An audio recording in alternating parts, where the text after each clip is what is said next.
You know, I want to compliment you all. By the way, I'm John B. Wells. Former Can't Stop Talking About Controversial Stuff from the old Coast to Coast AM, and current host of Caravan to Midnight.com. And thanks to everybody who has who's joined the Caravan, because without you we couldn't do it. We have no sponsors, we have members, and members are enough. And that is why I am here after speaking with the founder of this feast, Mr. Dane Wigington. Yeah, absolutely. Dane has put just about everything into something like this that you can and still remain on this side of the green. He is so dedicated to bringing this truth to the public, and this is where it starts. As I look around the auditorium, it reminds me a little bit of the rebel base in Star Wars. The bad guys, right? They're all slicked out in like Hugo Boss looking uniforms. They are very formidable. They are very scary. And they were defeated by regular folks who aren't on the take from the Empire. Now, I guess we know the Empire may strike back. But so what, right? All right, so here's the thing. We're on a tight schedule tonight. We really are. We only have a certain number of minutes. But look, I want to congratulate you on being awake, because so many are asleep. They really are. It's good to be among the wakeful. Very interestingly, I want you to know about this. The main man, Mike, the evening news host at Channel 7, had me over this morning. And it was very interesting that we saw, I didn't see, but Ken, our man Ken, K2 we call him, Mr. Keeling, noticed an interesting patch over on the director's board. A little round patch like you'd put on a bomber jacket or something. And it had a jet going overhead with two white trails coming out of it, and it said, Team Chemtrail. And I thought, whether this is a real patch or whether this is a joke, so many people think that this is some sort of a hallucination. They think it's just conspiracy theory. I have another phrase for conspiracy theory. Would you like to hear it? Lie detection. Lies, lies, lies, and more lies. Pick one. USS Maine, blown up to start a war. It was a lie. The Lusitania, set up from the floor up to get us involved in World War I. Pearl Harbor, I believe it was NBC was going to run a special on, did FDR know about Pearl Harbor before it happened? I was going, oh boy, I'm going to watch this. Never aired. Never aired. Gulf of Tonkin, false flag, Vietnam. How many do we need? John Kennedy's assassination, Vietnam, the Twin Towers, this ongoing battle in the Middle East, on and on and on and on, lies, lies, lies, lies. Well, there's one way to combat lies, and that's with the light of truth, and that is why we are here. And so it starts with you. Thank you for being here, for supporting Dane, for supporting the truth. Let's get this party started.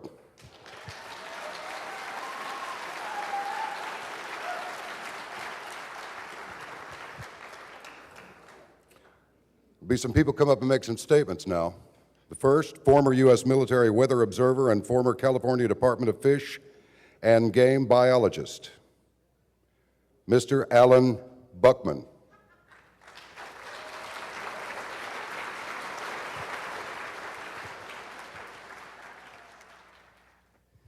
Ladies and gentlemen, it is a pleasure seeing so many faces out here. I've been talking about this for the last 14 years, doing weather observations, testing plants, finding metal and everything. So many people I talk to and try to start a dialogue on this, their eyes glass over and they look at me like I'm crazy. So if you're just starting on this, don't be surprised if you get the same reaction. Now, what I'd like to do tonight is give you some information that I have, my observations, and what I know about weather. I want to start right here looking at the picture that's on the screen. Jet clouds are really obvious. Everybody can see them. What's coming out of them, there's been a lot of argument about what that is, but I'm just going to call them jet clouds because these jet clouds turn into other clouds. The jet lines turn into clouds, okay? Most of the time, they turn into high thin cirrus, which is actually the background of the stripes you're seeing in the sky here. You know the stripes aren't natural.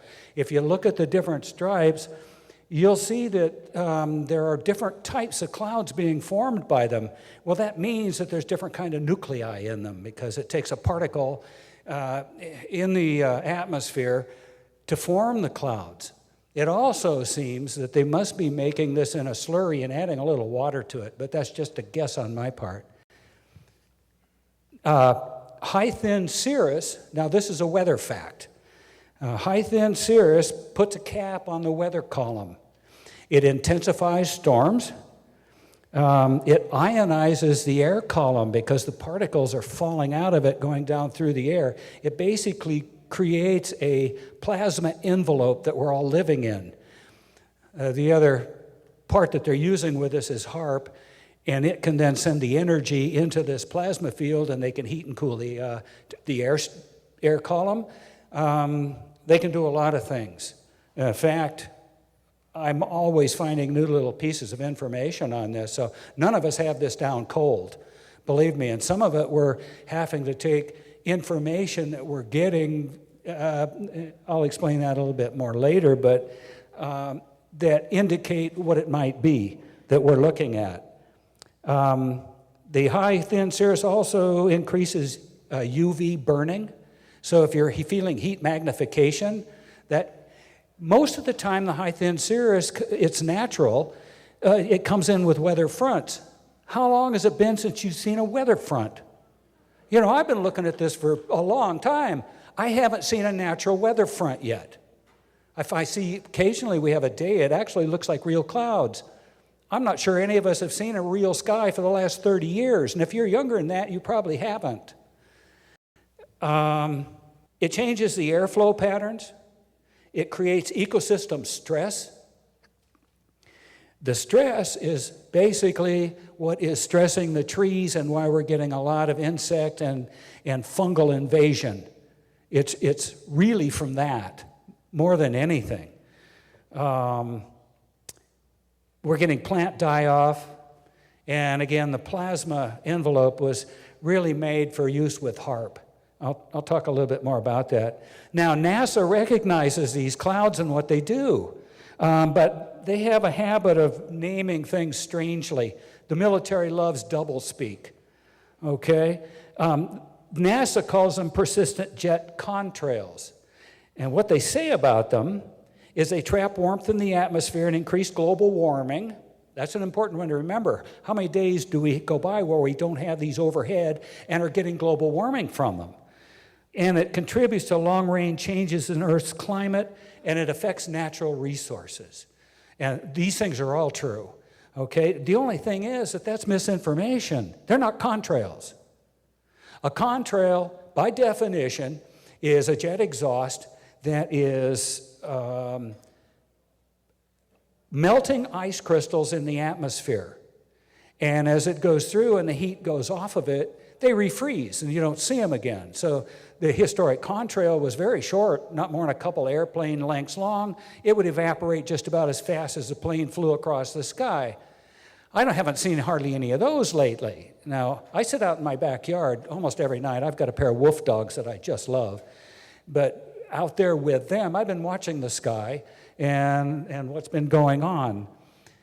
And lately they've changed their procedures. I start seeing them about 7 o'clock. Sometimes they run short lines now rather than an entire sky. I know that our areas are all different. While I wasn't seeing much, I could see south. I could see San Francisco was getting blitzed. I know that they're doing a lot out over the ocean. It's picking up a lot of moisture. And I don't know who these scientists are that have been recommending putting salt in this new stuff. Do we want salt on everything?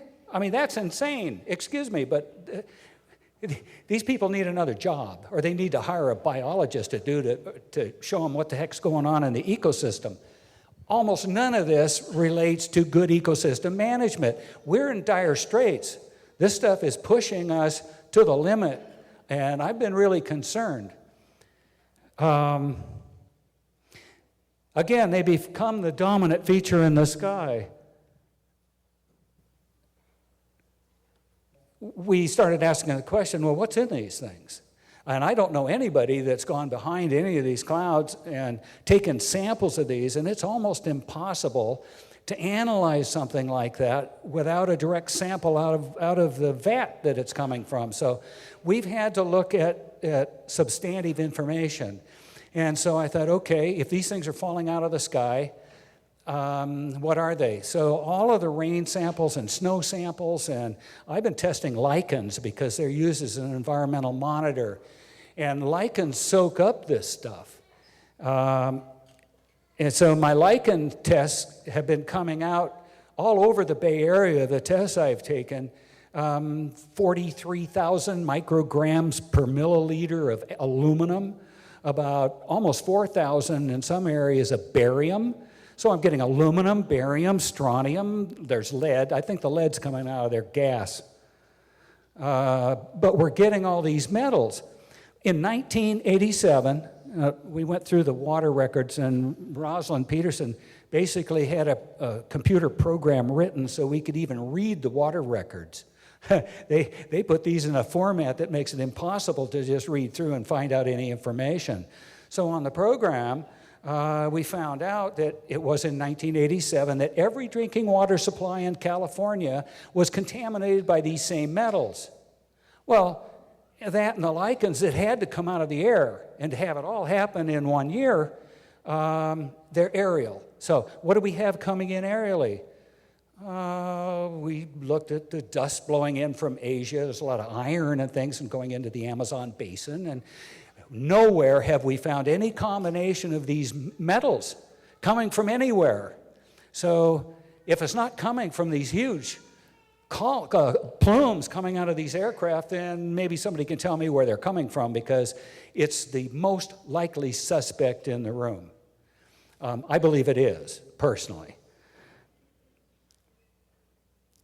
New and just discovered, I can't verify this either, but a microbiologist in Germany tested a lot of water samples, and what he found in the water samples was a new particle. To me, it was a piezoelectric nanocrystal, and it's a scalar crystal. It means it reacts with scalar weapons. HAARP was designed as a scalar weapon, meaning it puts out waves that amplify or decrease things. So scalar means it can be either greater or less, and you can control it. This crystal apparently it binds very easily with barium and strontium, and that when it falls to the ground, these things will go right into your tissue. They're going into the plants, they're going into us. We're breathing them, we're eating them, we're drinking them. And as they go into our system, if these metals replace the copper in our cells, then we become piezoelectric, meaning they can affect us with this stuff at a distance. We then are also in that envelope, and that is scary. So I want to see a lot more on that. Then I got really curious, well, who's doing the spraying? So I got my telescope out, and because I'm out a lot, and I'm at the north end of the Napa Valley is where I live, and I got my telescope out, and I started watching the jets coming over. Well, they're not. I also see the commercial flights coming over. These aren't commercial airlines. They were all unmarked. they've started, since we made these comments and been giving testimony, they've been changing. They're smart. They've been changing their procedures. And so you get little variations and stuff all the time. But again, these are not passenger airlines doing this. And you look at the grid patterns, it's really obvious that they're flying formations and that it's a spray job. It was obvious to me it was a spray job. I got a hold of our congressional people and went, what's going on? You know, I did this before I knew anything about this. As a weatherman, I looked at it and said, it's a spray job. What the hell are they spraying? And who knows about it? They didn't know anything about it. So they said, well, I found out later, well, they all went to Dennis Kucinich's when he was presenting the Space Act. They all knew it. They were all very much aware of it. So what's all the big secrecy, guys? You look at the corporations. NASA's a corporation. The Federal Reserve is a corporation. We just got stuck with the Citizens United and McCutcheon decisions, and all of a sudden we're a corporate country. Did you know that there's a United States of America corporation? This is a fact, okay?